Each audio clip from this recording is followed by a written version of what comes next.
আমার ক্ষমতা আসলে কতটুকু মানুষের জন্য কথা বলি। রাষ্ট্র কিন্তু মামু বাড়ির আম বানানি খাওয়ার মতো কোনো সিরিয়াস। বাংলাদেশ থেকে আগত সিটি কর্পোরেশন এবং পৌর কাউন্সিলর বৃন্দ, ভাই বোনেরা, আসসালামু আলাইকুম।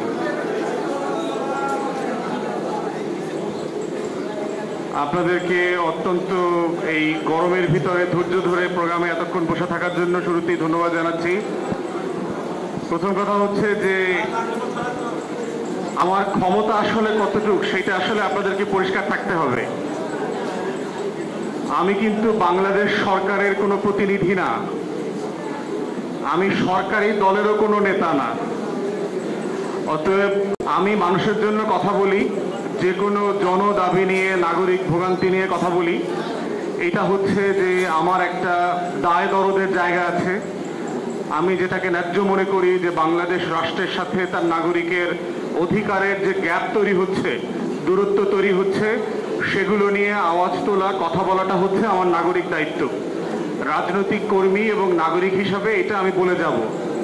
তো সেই জায়গা থেকে কাউন্সিলর ভাই বোনদের প্রত্যাশা আকাঙ্ক্ষাকে আমি সম্মান করি এবং বারবার এই জন্য আপনাদের সাথে আমি বিভিন্ন মিটিংয়ে এসেছি। কিন্তু আমার ক্ষমতা সম্পর্কে আপনাদের কাছে খুবই পরিষ্কার ধারণা থাকতে হবে। আমি বাংলাদেশ সরকারের কেউ না এবং কাউকে কাউন্সিলর বানানো, অপসারণ করা, কাউকে মেয়র বানানো, অপসারণ করার কোনো ক্ষমতা আসলে আমার কাছে নাই। অতএব এই বাস্তবতাটা রেখে আমরা একসাথে কাজ করতে পারলে এইটা ভালো হবে আর কি। আপনাদের কাছে এটা পরিষ্কার থাকতে হবে। তাহলে আসলে আমি কি করতে পারি? আমি যেটা করতে পারি সেটা হচ্ছে প্রেসে, গণমাধ্যমে আপনাদের পক্ষে ন্যায্যতা তুলে ধরে কথা বলা। যে বাংলাদেশের অন্তর্বর্তীকালীন সরকার দায়িত্ব নেবার পরে আগস্ট সেপ্টেম্বরে একের পর এক প্রজ্ঞাপন জারি করে প্রশাসনের বিভিন্ন জায়গা থেকে যে নির্বাচিত প্রতিনিধিদেরকে অপসারণ করলেন, এই সিদ্ধান্তটা কেন সঠিক না এবং এই সিদ্ধান্তটার কারণে আমার দেশের যারা প্রান্তিক জনগোষ্ঠী আছেন তারা কিভাবে ভোগান্তির শিকার হচ্ছেন প্রতিদিন, সেই বিষয়টা আমি আমার জায়গা থেকে তুলে ধরতে পারবো। ঠিক একইভাবে সরকারের বিভিন্ন দায়িত্বশীল মহলে আমাদের যাদের সাথে যোগাযোগ আছে তাদের কাছে আপনাদের দাবিগুলো পৌঁছে দেওয়া, আপনাদের দাবির পক্ষে ন্যায্যতা তৈরি করা, আপনাদের পক্ষে নতুন তর্ক, আলাপ, যুক্তি তুলে ধরে তাদেরকে বোঝানোর চেষ্টা করা। এবং সেটা আমরা গত আগস্ট সেপ্টেম্বর থেকেই আপনাদের মিটিংয়ে আসার আগে থেকেই আমি করে যাচ্ছি।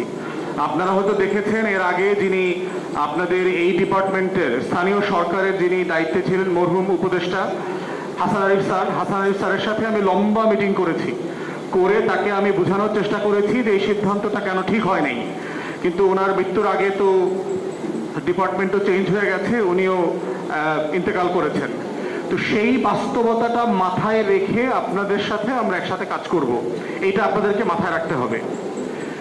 দ্বিতীয় কথা হচ্ছে যে অন্তর্বর্তীকালীন সরকারের কাছে আমরা যে দাবিটা তুলেছি গত নভেম্বর ডিসেম্বর থেকে, আমরা বোধ করছি যে এইরকম একটা জনগুরুত্বপূর্ণ বিষয় ডিল করবার জন্য এই সরকারের এবং স্থানীয় সরকার বিষয়ে যিনি উপদেষ্টা আছেন তার টিমের 7 মাস 8 মাস লাগবার কোনো কারণ নাই।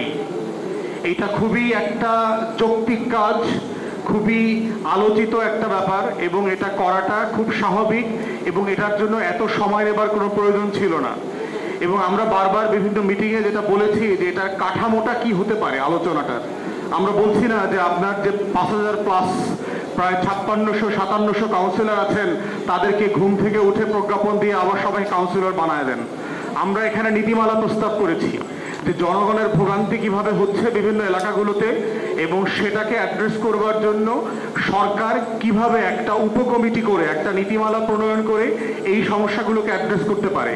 এবং সেই জায়গাতে ফ্যাসিবাদ বিরোধী আন্দোলনের জায়গা থেকে এই বিরোধী দলের প্ল্যাটফর্মগুলো থেকে কারা কারা নির্বাচিত হয়েছেন, স্বতন্ত্র নির্বাচিত হয়েছেন, সেই মানুষগুলো যারা ফোরফ্রন্টে ছিলেন আন্দোলনে, সংগ্রামে, তাদেরকে কিভাবে প্রশাসক হিসাবে যদি নিয়োগ দেওয়া হয় তাহলে রাষ্ট্রেরও উপকার হবে, স্থানীয় প্রশাসন ব্যবস্থা প্রাণ ফিরে পাবে এবং আমাদের যে প্রান্তিক জনগোষ্ঠী আছে তাদের ভোগান্তিটা কমে যাবে।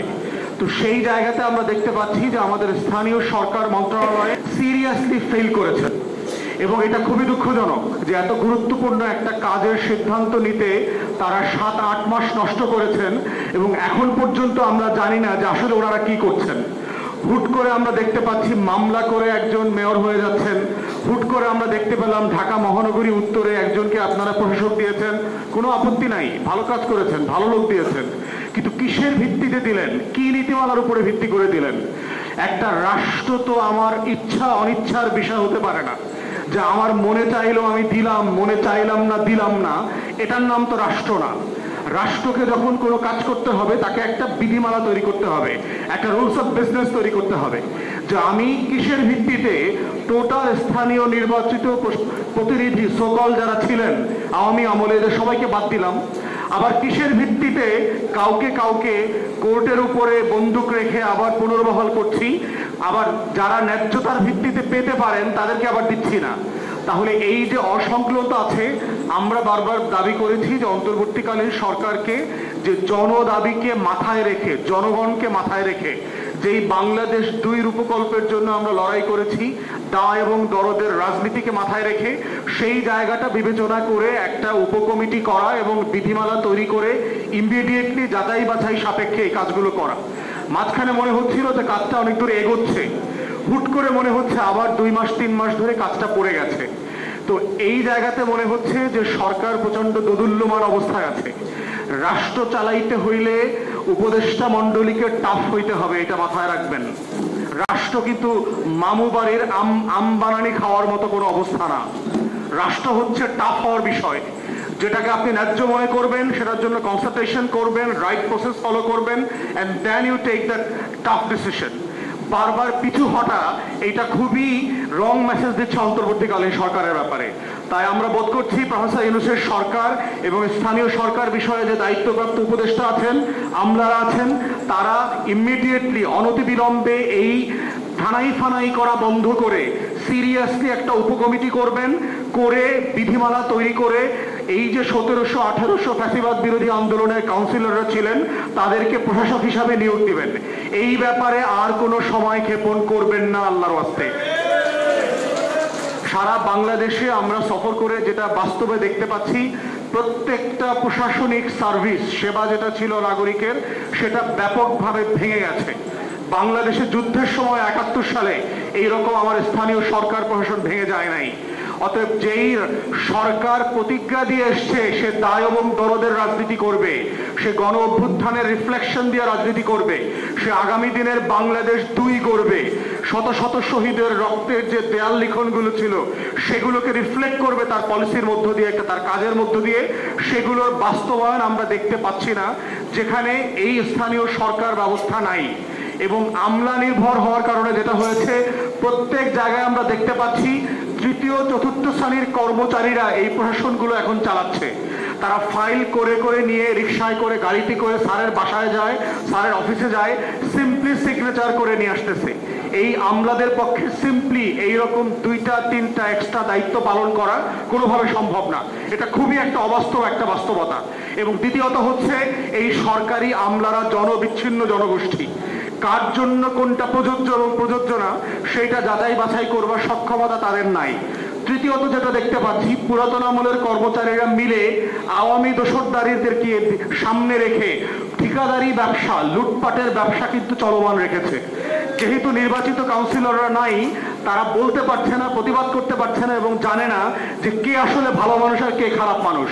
তাই ঠিক আগের প্রশাসন দিয়েই এই আমলাতন্ত্রের শ্যাডোতে থেকে, ছায়া থেকে এই প্রশাসনটা কাজ করছে, যে এই প্রশাসনটাকে ভাঙার জন্যই আসলে আগস্ট সেপ্টেম্বরে এই প্রজ্ঞাপনটা জারি করা হয়েছিল। তাই সরকার যেই যেই জিনিসগুলো মাথায় রেখে এই কাজটা করেছে, আমরা বিশ্বাস করছি এবং বোধ করছি তার প্রত্যেকটা আসলে ফেইল করেছে। অতএব তার আগস্ট সেপ্টেম্বরের সিদ্ধান্তটা একটা ভুল সিদ্ধান্ত ছিল এবং এটা ইমিডিয়েটলি সংশোধন করতে হবে। এই ফ্যাসিবাদ বিরোধী কাউন্সিলররা যারা আছেন তাদেরকে পুনর্বহালের মধ্য দিয়ে এবং প্রশাসক হিসাবে নিয়োগ দেওয়ার মধ্য দিয়ে। তাই যা আসিফ মাহমুদ থেকে শুরু করে আমলারা এবং প্রধান উপদেষ্টার দৃষ্টি আকর্ষণ করছি, যারা যারা এইটার সাথে সংশ্লিষ্ট আছেন তারা দয়া করে আর কালক্ষেপণ না করে এই প্রশাসনিক বাস্তবতাটাকে অ্যাড্রেস করেন। ইতিমধ্যে আমাদের একজন বড় ভাই নজরুল ভাই বলে গেছেন, 8 থেকে 10 জন কাউন্সিলররা অপমান, লজ্জা, ঘৃণা, মর্যাদাহানি এই সকল বাস্তবতায় তারা ইতিমধ্যে হার্ট অ্যাটাক করে মারা গেছেন। এই নাগরিকদের রাষ্ট্র কিন্তু এই বাংলাদেশ। যারা মারা গেছেন তাদের প্রতিও আমাদের দায় এবং দরদ আছে। যারা অসুস্থ হয়ে গেছেন, অনেক রুগীর কথা শুনলাম, হার্ট অ্যাটাক করে পঙ্গু হয়ে গেছেন, অসুস্থ হয়ে গেছেন, প্যারালাইজড হয়ে গেছেন, এমন মানুষ আছেন। অতএব এই নির্বাচিত কাউন্সিলররা শুধুমাত্র নির্বাচিতই না, তারা তার এলাকাতে মহল্লাতে কিন্তু অত্যন্ত মর্যাদা সম্পন্ন মানুষ, সম্মানিত মানুষ। অতএব একটা ব্যক্তির শুধু কাউন্সিলর পদটা কেড়ে নিয়েছেন মানে কিন্তু আপনি শুধু ব্যক্তির পদ কেড়ে নেন নাই, আপনি তার সম্মান, মর্যাদা, তার ব্যক্তিত্ব, তার মানুষ হিসাবে বেঁচে থাকার যে অধিকার তার মহল্লাতে, সেই অধিকারটা পর্যন্ত কেড়ে নিয়েছেন। অতএব অন্তর্বর্তীকালীন সরকার এবং উপদেষ্টাদেরকে বলছি, এই রাষ্ট্রের সাথে মুক্তির লড়াইতে ওয়াদা ছিল যে এই রাষ্ট্র মানবিক মর্যাদা ফেরত দেবে, এই রাষ্ট্র সাম্য এবং সুবিচারের ভিত্তিতে তার রাষ্ট্র তৈরি করবে, কিন্তু সেই চুক্তিটা বারবার লঙ্ঘিত হতে দেখছি।